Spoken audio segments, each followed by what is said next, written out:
for all of us. It's about predicting where the consumer is going and getting half of it right. One of the things we want to do is create ads that don't suck. Embracing change creates great possibility. I'm Alan Hart, and this is Marketing Today. Today on the show, I've got a special treat. I've got Horst Stipp, Executive Vice President for Research and Innovation on Global and Ad Effectiveness at the Advertising Research Foundation.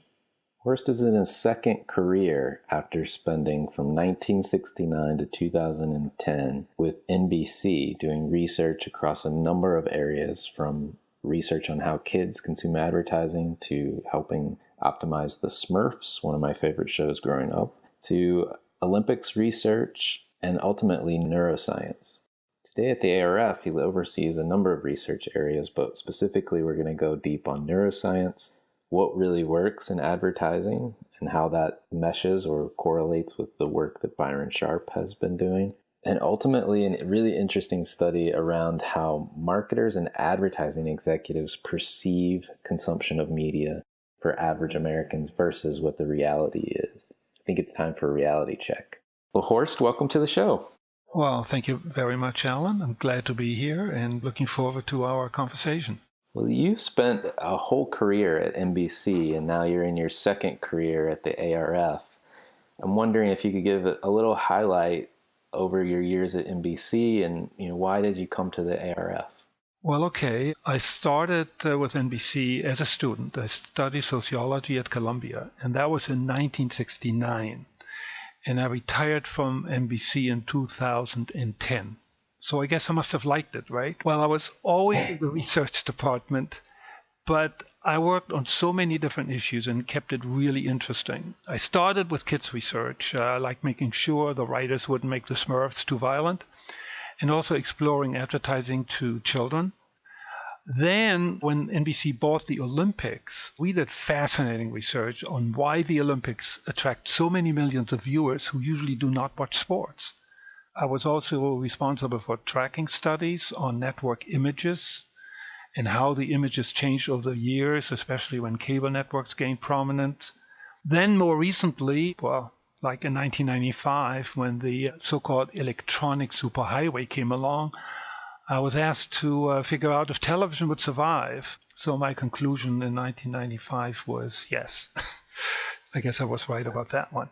Throughout, though, exactly how you do good research, that would really help management understand how viewers feel and what drives their behavior, really was a constant. So, for example, we were among the first to use neuroscience methods. We used them to figure out if fast forwarding through commercials with DVRs was a total loss for advertisers, or whether viewers might still catch some of the branding and some of the messages. And the good news was they did, which was a big deal, because at the time, a lot of people were predicting that television advertisers would simply die because of the DVRs. Well, and then neuroscience actually was my first project at the ARF. Now, everybody knows about NBC, but I think I have to explain to some of your listeners anyway who the ARF is. So we are the Advertising Research Foundation. We have about 400 members, and they're advertisers, agencies, media companies, research companies, new tech, and also academics interested in marketing. And we try to address issues that are important to all those groups and really do the best and objective research to provide new insights to make advertising more effective. So, for example, we recently conducted studies on how advertising works today. We found, for example, one of the findings was that advertising on several platforms is usually more effective than advertising on just one platform. So, I was offered the position at the ARF in 2011, and it was very attractive to me that I would get a much more rounded and less one-sided view of the business compared to my NBC experience, and also like the focus on objectivity and high-quality research. Well, and they said I could work 2 days a week or 3 days a week, and that was important to me, so I could spend a little bit less time working. Right, but still working nonetheless. Yes, I don't think otherwise I would get bored. Well, you highlighted a little bit, but let's talk a little bit more about the changes in media in general over the last 48 years you've been kind of working in media and research. We've seen digital come to life more recently and mobile. And you said this, well, you mentioned to me that, TV was dominant and still remains dominant. So I'd love to just get your take on the media landscape and how it's changed. Yeah, that was, one of the things that really kept me interested in my job over all of these years. Initially, though, not that much change in television. I think after television sort of became, super popular at the end of the 50s, not all that much change through the 60s and until cable came along. Well, before that, it was the introduction of the remote control. I think that was a big change. And then cable came along. And with that, audience fragmentation, and there are a lot of discussions about, the impact of digital and the impact of the internet. I think the biggest change really is the fragmentation. I think that has been the biggest impact, that you can now watch video on a mobile phone in all kinds of circumstances. Of course, that's a big change. Something like YouTube and Netflix, those are big changes. But I think the fragmentation is really the most fascinating and biggest impact, because on the one hand, and we're very much focused on advertising, on the one hand, it makes it harder for advertisers to reach a mass audience. But on the other hand, it also makes them easier to target specific audiences, because now there are programs directed at, smaller segments of the audience, and they can be targeted better. So the other thing that's been really fascinating to me was how often the lasting impact and the endurance of video entertainment was questioned. As I mentioned earlier, 1995. With the electronic superhighway, there were these books about being digital and all of that stuff that basically predicted that television would end. And, well, they were certainly all wrong. What is changing is how it's being delivered and, like I said, the targeting issues. So I think, as I said, the biggest change is the fragmentation. Now, from an advertiser's point of view, I would add two things. Number one, it's easier than ever to escape commercials if you try hard enough, with ad blocking and DVRs and all of that. And the other development, which I think is really interesting now, is that a good chunk of viewing is now going to advertising that is not advertiser supported, from Netflix to Games of Thrones and so on. And that's a very, a little bit scary for some advertisers, but okay, that's it. That's good. That's good. When we last spoke, you also talked about a recent study on how marketers use media versus the average American. And I think it relates potentially to this TV viewing and viewing habits and new media, if you will. But I would love, could you highlight just some of the findings you guys are finding, what the differences between marketers and average people are? Yeah, thanks, Alan, for bringing that up, because I thought that was just a fascinating little study. What they did was, and after we talked, I remember this had actually been done like 5, 6, 8 years earlier too. A study among ad executives, and they were basically asked, how do you consume media, how do you consume video? And a huge amount of video usage was, over the top and mobile and what have you. And then they were also asked, how do you think the average American watches television and consumes video? And they were a little bit more likely to attribute classic TV set viewing to the average American, but it was still sort of like 40% TV sets and the rest was all kind of different things. Now, based on all the measures that we have, they may not be absolutely perfect, but we can be pretty sure that over 80% of television viewing of TV shows today is watched on a TV set, and less than 20% on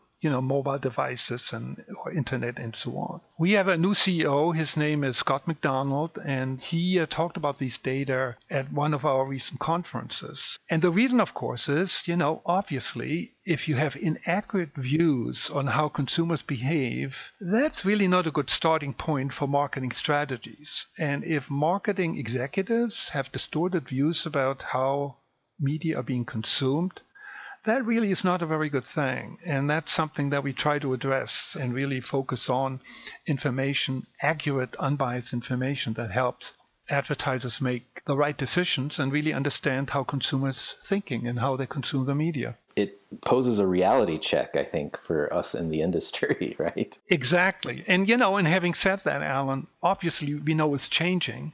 And maybe in 5 or 10 years, that will be correct. But this is not about advertising in 5 years or making long-term strategy. This is about where you advertise next week, right? And you have to have right data, accurate data on your consumers.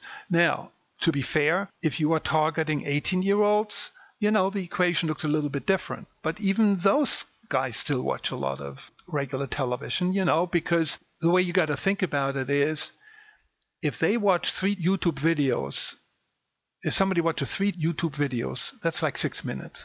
But if they sit in front of the TV and watch an entire game, right, that can be over 2 hours. So, you have to think about that. Right.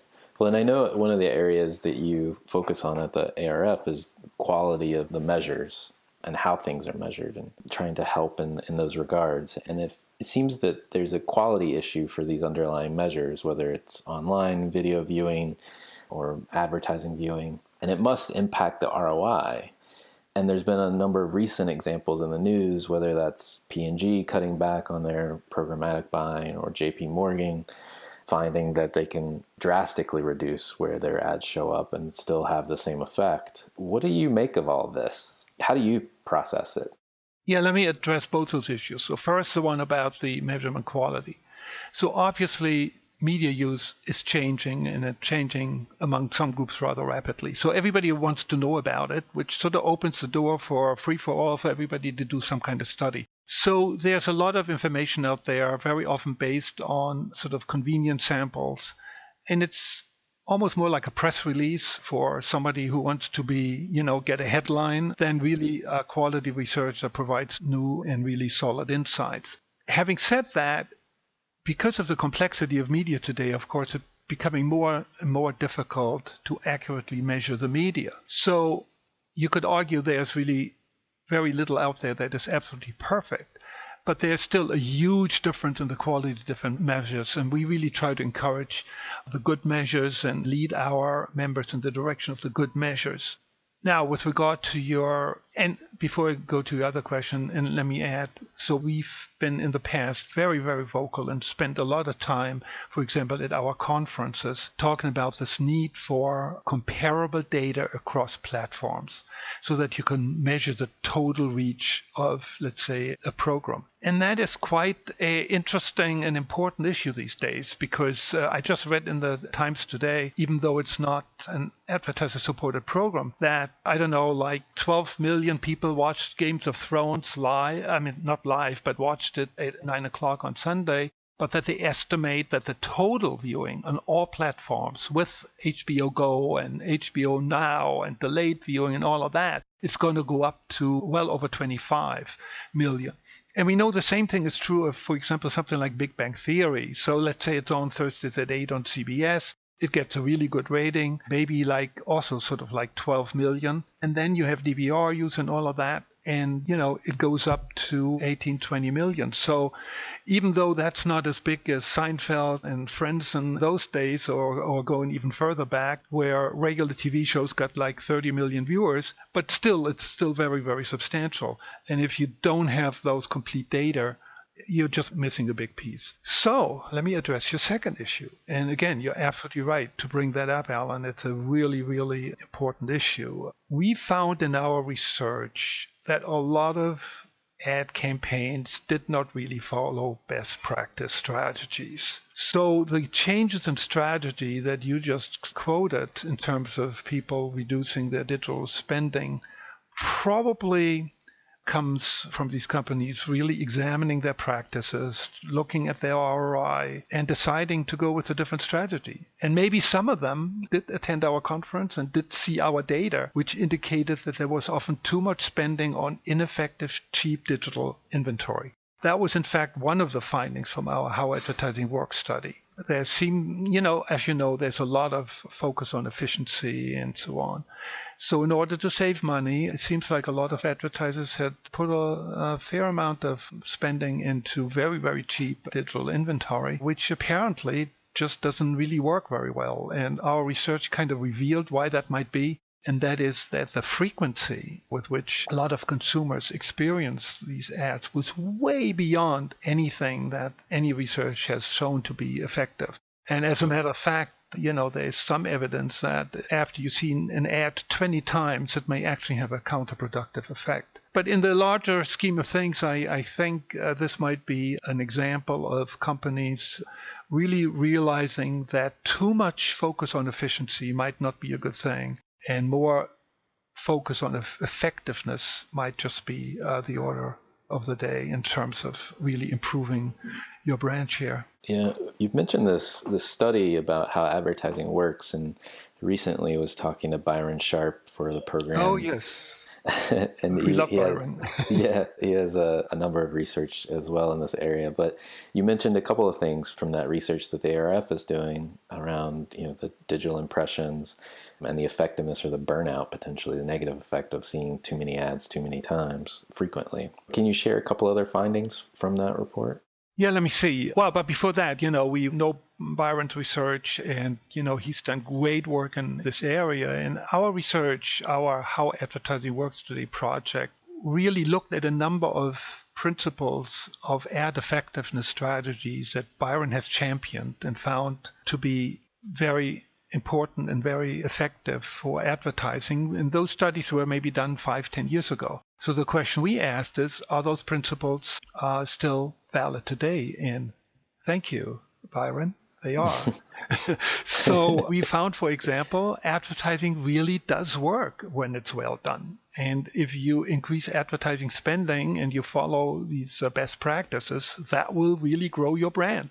Byron has also done a lot of work on targeting. And again, there seems to be strong evidence that he was right, that if for efficiency reasons, you very narrowly target only heavy users and cut back on, for example, targeting users of other brands and so on. If you do that on the cheap, you won't grow your brand. So again, there seems to be a lot of support for that finding. All right, you said, what else did we find in our How Advertising Works project? There was one key finding that I should mention that I think is very relevant today. And that was the following. What we found was, through our research, is that if you take a television ad and you maybe just cut a 30 to a 15, or you just have a 15 and leave it as is, and put it on digital, YouTube or the website or whatever, if you put that on digital without making any changes, that is probably not an optimal strategy. What we found was that the best strategy is to really adopt the creative to each medium. Having said that, you should have an overall strategy. So the practice, which is not as widespread as it used to be, but you still find companies, having television being developed by one shop and digital developed by another shop, and they don't talk to each other. So you don't really have a coherent strategy.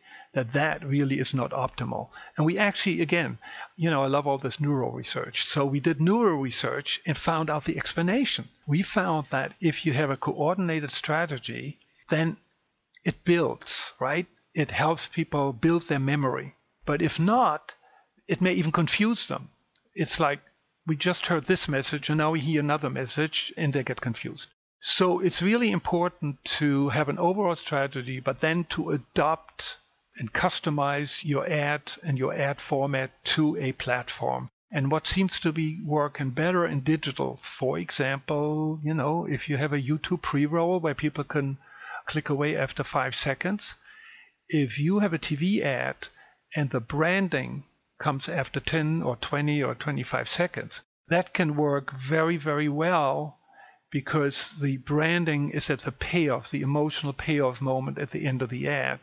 But if you only have 5 seconds or a shorter period, you got to do some kind of branding right there at the beginning. And if you do that, your effectiveness is very higher. So that was one other of our findings. I have to say, as I listen to you with these findings and then from other folks that we've been interviewing, it seems like what was once old is new again, or integration, having a core strategy, focusing on effectiveness. I mean, these are core building blocks to being a good marketer, I think. You're absolutely right, Alan. And of course, you got to look at the new situation and explore it. But very often, For someone who's been around for as long as I have, you kind of said, wait a minute now, we've known this for a long, long time, but now they put a sexy new name on it. So for example, native, right?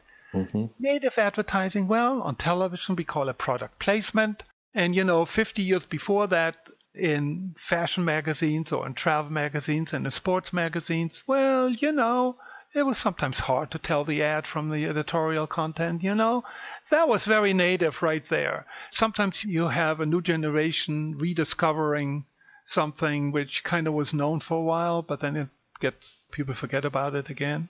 We recently looked at that also in the connection with what we call context effects, where the question is raised, how does the environment in which your ad appears affect your ad, how it's being perceived? And that's something that has been researched for 50 years, but people who advocate programmatic sometimes say, this doesn't matter. You just reach your consumer wherever your consumer is, and you can save lots of money that way. Well, yeah, and then you reach your consumer next to a porn site, and you have concerns about brand safety, right? Well, advertisers have woken up to that kind of problem very recently again, but these issues were around 50 years ago too. Well, as we talk about how advertising works, I think you have to think about people and how their brains work. You talked about neuroscience. Oh yeah. Where is neuroscience useful, and maybe what are some things that you've learned as you've delved into it? Well, we started sort of looking at it 2010, 2011. And, at the time, these were usually medical researchers who were sort of struggling to adopt this to the marketing world. But I kind of watched them learn, and I think the progress has been remarkable. And I really do think that they have some very, very unique and important advantages. I think the first one is you really get insights on how consumers feel. Real deep insights without filters. I'm a sociologist, so we call that social desirability, which is another way of people not really telling you the truth because, they want to protect themselves, or they think that some of their deeper impulses are not, ready for public knowledge. And the other big advantage is that they give you second-by-second data. So you can ask somebody, so what did you think about the commercial? What did you think about this program or this video? And they can tell you about it, and they can identify some details. But in this world here with the neuro experiments, you actually get second-by-second data, and you can really track exactly how people feel every moment. And you can do that with, eye tracking gives you sort of an idea where they look, the biometric data, which is like heartbeat and skin resonance and all of that, gives you sort of an idea about how emotionally involved they are. Then you have EEG, which kind of gets really into people's brain. It gets a little bit more complicated, a little bit more expensive. It's usually done in a lab. And then fMRI, which is like, you go to the doctor and they take an MRI. So that's obviously a very, very difficult, expensive procedure that is usually not used for commercial purposes. So what's scalable really is eye tracking, biometrics, and facial coding. I mentioned facial coding. That, of course, really works well with Smile. So it's perfect to test whether you have a funny ad or a funny TV show. And I think it's really taking off. More and more people are using it, especially for testing commercials, movie trailers, TV shows, and so on. All data require interpretation, and you got to be careful. It's got to be well done. But it's really progress. And I think the best application really is when you need detailed data and when you're researching something where people may not necessarily tell you the truth and how they really feel. Interesting. Have you seen a lot of variability between individual participants? I'm just curious if people are more similar than they are different in how the instruments pick up on the effects. Yeah, that's a really interesting question. I would say it sort of depends on your perspective. There are a lot of similarities, and there are a lot of sort of very basic responses, such as reactions to surprise, reactions to fear, reactions to something funny. Having said that, different people don't consider the same things funny, but there are these kind of reflexes. And so you're right, there are a lot of similarities in some of those fundamental responses. I was just curious in particular, because I know the sample sizes have to be smaller just for cost reasons. Oh, yes. Right. Yeah, you're right. And that's one of the reasons why it's important. Your point is so well taken, Alan, that there are some similarities. But still, having said that, if I was a marketer and my product, let's say, was aimed at women 20 to 30, of course, I would want to have 30 women in that age group in my test group and wouldn't really care so much how other people responded because, there will be some differences. Yeah, that makes sense. Well, I want to step back, if that's okay, and learn a little bit more about you. I do this with everybody that comes on the show, and I love this question, although sometimes it takes people in many different directions. But what experience in your past do you think defines who you've become today?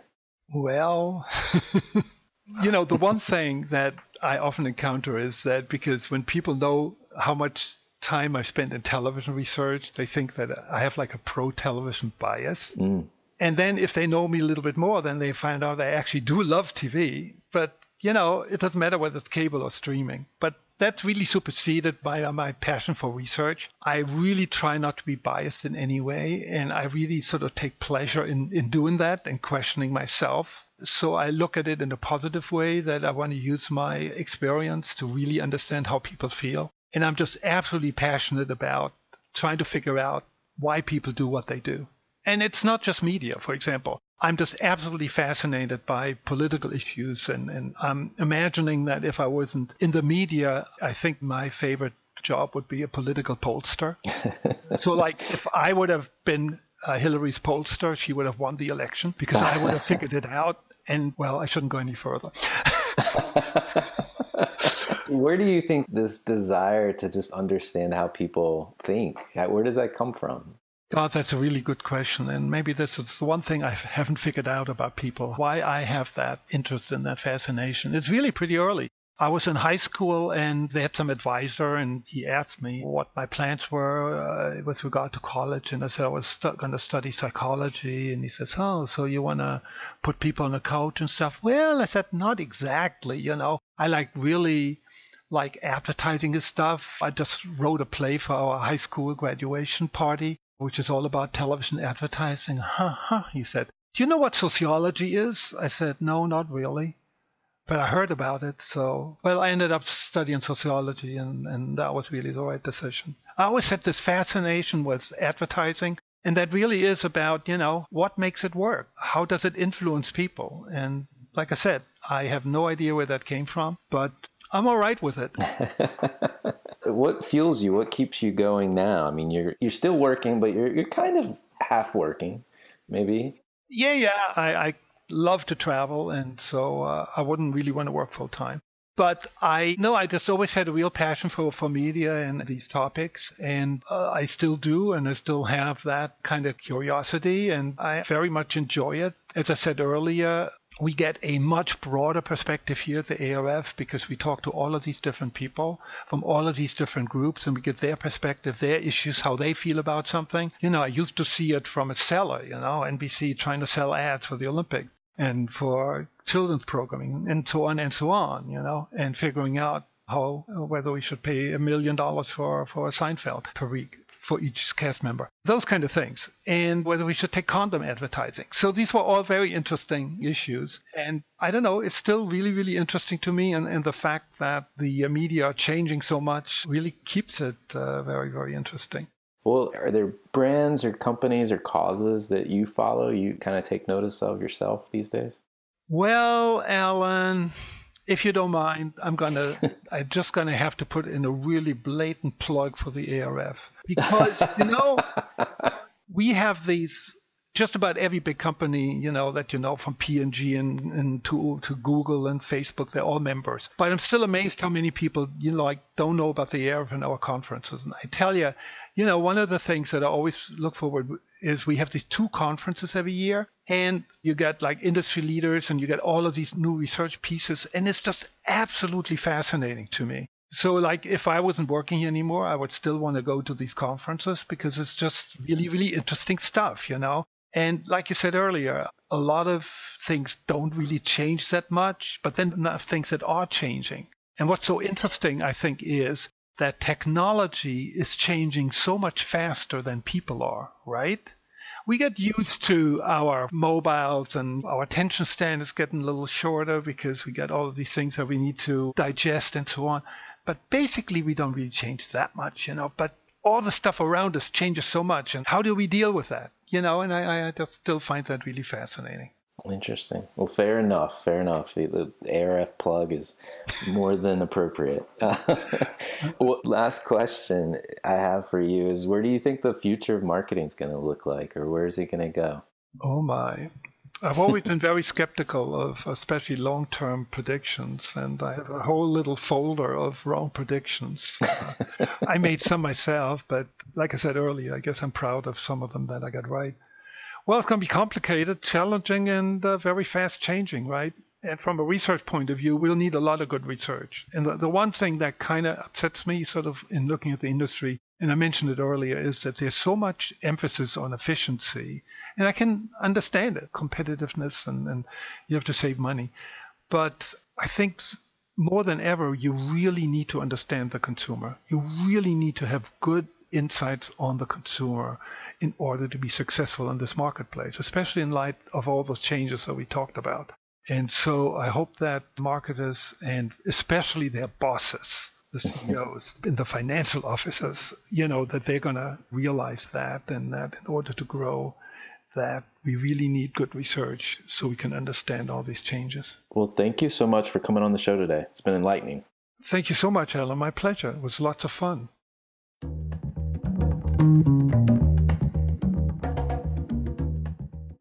Marketing Today is brought to you by Atomic. Atomic focuses on unleashing the growth potential for clients we serve. Atomic is a strategic consultancy specializing in business, marketing, brand, and innovation. Our singular goal is to help you accelerate your efforts with the right mix of expertise, analysis, and creativity. Check us out at atomic.com. ATOMCK.com. Hi, it's Alan again. Marketing Today was created and produced by me, with project management by Sarah Williams, audio production by Aaron Campbell, writing and editing by Kevin Greeley, social media support by Megan Woods, art and graphic design by Sarah Dell. If you're new to Marketing Today, please feel free to write us a review on iTunes or your favorite listening platform. Don't forget to subscribe and tell your friends and colleagues about the show. We love to hear from listeners at info@atomic.com. I'm Alan Hart, and this is Marketing Today.